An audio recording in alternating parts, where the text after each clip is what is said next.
Bonjour, dans cette leçon, nous allons voir un nouveau type qui est le type string et qui permet de définir des variables correspondant à des chaînes de caractères.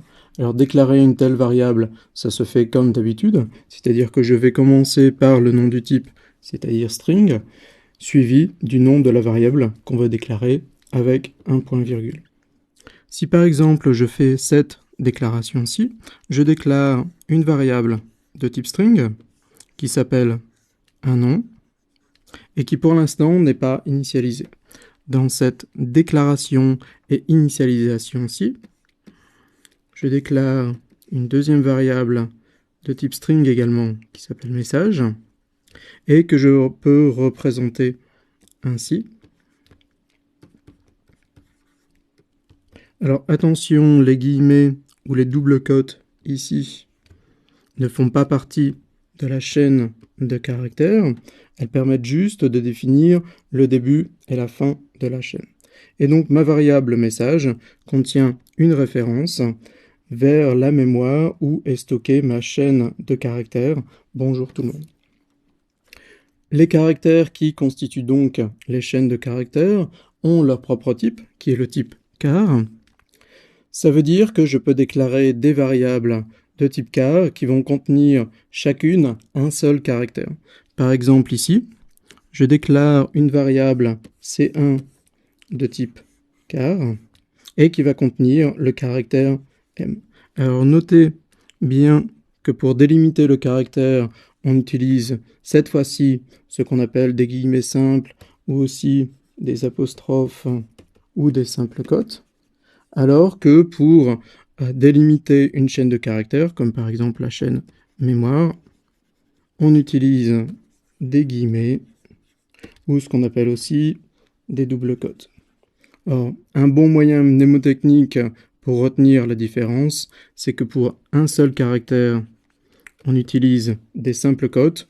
Pour une chaîne de caractères qui contient en général plusieurs caractères, on utilise des doubles cotes. Comme pour les tableaux, une variable de type string contient une référence vers une chaîne de caractères. La sémantique des opérateurs égal et égal est donc la même que pour les tableaux. Par exemple, je déclare ici une variable chaîne qui contient une référence vers la chaîne vide. Ici, je déclare une variable chaîne 2 qui contient une référence vers la chaîne foo. Quand je fais cette opération, cette instruction, j'affecte la valeur de chaîne 2 à la variable chaîne. Chaîne 2 contient une référence vers foo, donc je vais copier cette référence dans ma variable chaîne. La référence qui faisait référence à la chaîne vide est perdue puisqu'elle est écrasée par cette nouvelle référence, et chaîne pointe donc également sur foo. Si maintenant je fais if chaîne égale chaîne 2, eh bien cette condition est vraie, puisque chaîne et chaîne 2 contiennent donc la même référence, toutes les deux vers foo. Les littéraux de type string occupent une zone mémoire unique qui s'appelle le pool des littéraux. Par exemple, quand je fais cette déclaration initialisation, je déclare chaîne 1 qui va contenir une référence vers foo. En fait, cette chaîne foo va être mise dans le pool des littéraux. Et quand je fais cette seconde déclaration et initialisation, chaîne 2 va être également initialisée à la chaîne foo. Et c'est cette même référence, c'est cette même chaîne foo qui va être réutilisée. Et donc, chaîne 1 et chaîne 2 vont contenir la même référence. Ça veut dire que quand j'utilise cette condition chaîne 1 égale chaîne 2, cette condition est vraie. Passons maintenant à l'affichage d'une variable de type string. Je déclare et j'initialise ici une variable appelée chaîne avec la chaîne de caractères welcome. Chaîne contient donc une référence vers welcome. Quand maintenant j'appelle la fonction print en lui passant chaîne, je serai en droit de m'attendre à ce que print affiche ce que contient chaîne, c'est-à-dire la référence à la mémoire où est stockée effectivement la chaîne welcome. Eh bien, ce n'est pas le cas, et print affiche effectivement la chaîne welcome. À ce stade de votre apprentissage, on peut considérer ceci comme une exception pour les strings par rapport au type évolué, mais c'est une exception bien pratique puisque quand on fait un print d'une chaîne, on a plutôt envie d'avoir l'affichage de la chaîne de caractères plutôt qu'une référence sur cette chaîne. On peut concaténer des chaînes de caractères, c'est-à-dire mettre bout à bout ces chaînes en utilisant le caractère plus. Dans cet exemple, chaîne 1 et chaîne 2 sont des variables de type chaîne de caractères, et chaîne 1 plus chaîne 2 est une nouvelle chaîne de caractères constituée au début de chaîne 1 et à la fin des caractères de chaîne 2. Par exemple, je déclare ici une variable qui s'appelle nom de type chaîne de caractères, ici une variable prénom. Supposons qu'ici j'ai mis une valeur pour nom, par exemple Dupont, et pour prénom une autre valeur Jean.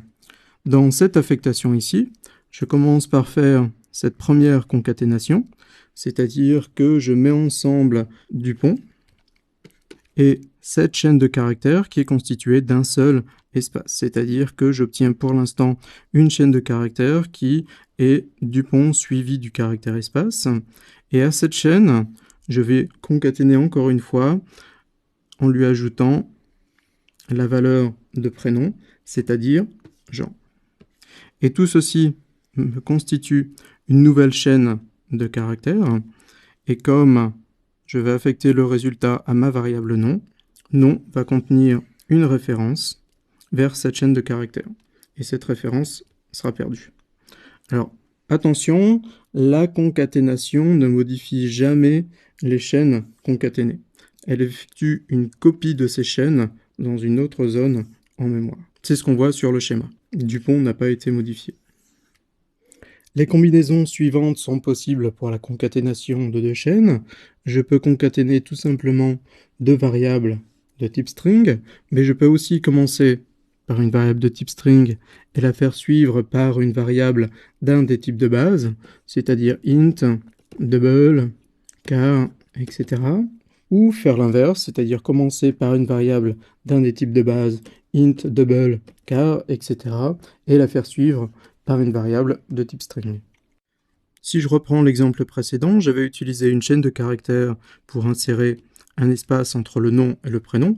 On pouvait reconnaître que c'était une chaîne de caractères parce que j'avais utilisé des guillemets qui sont appelés aussi des doubles cotes, mais je peux utiliser aussi un simple caractère, c'est ce qu'on voyons sur cette combinaison.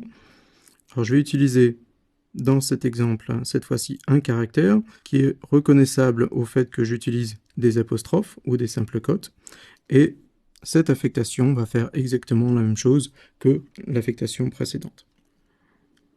Une concaténation de la forme string plus char est un moyen très pratique pour ajouter un caractère à la fin d'une chaîne, et de la même façon, la concaténation char plus string permet d'ajouter un caractère au début d'une chaîne. Prenons cet exemple qui déclare une variable réponse qui va contenir une référence vers la chaîne solution. Et supposons que je veux mettre solution au pluriel si une variable n est supérieure à 1.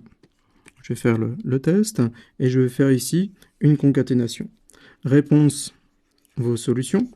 Avec la concaténation, je vais lui ajouter s et je vais mettre le résultat dans ma variable réponse.